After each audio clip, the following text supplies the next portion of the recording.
Lord. ఇవాళ Pentecost ఆదివారము. Happy Pentecost Sunday to you all అండి. ఏమంటారంటే చర్చ్ పుట్టినరోజు అంటే బర్త్ ఆఫ్ చర్చ్ అని కూడా పిలుస్తారనమాట.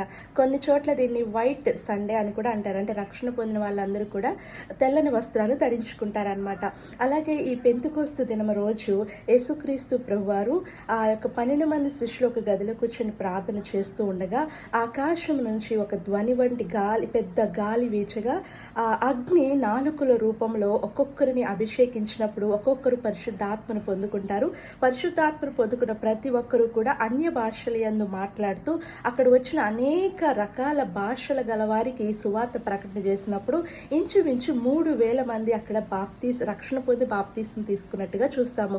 ఇలా 3,000 మందితో అక్కడ పెంతెకోస్తు దినమున సంఘం అనేది ఏర్పడడం జరిగింది. సో దీనిని యేసుక్రీస్తు ప్రభువు పరిశుద్ధాత్మ మానవులకి అనుగ్రహించిన ఆ మొదటి దినమును పెంతెకోస్తు దినము అని పిలుస్తారనమాట. ఇంతకుముందు పరిశుద్ధాత్మ దేవుడు ఉన్నారు, కాకపోతే శాశ్వతముగా పరిశుద్ధాత్మ దేవుడు పెంతెకోస్తు దినము రోజున తనను నమ్మిన వారందరికీ కూడా దేవుడు అనుగ్రహించి ఉన్నారు.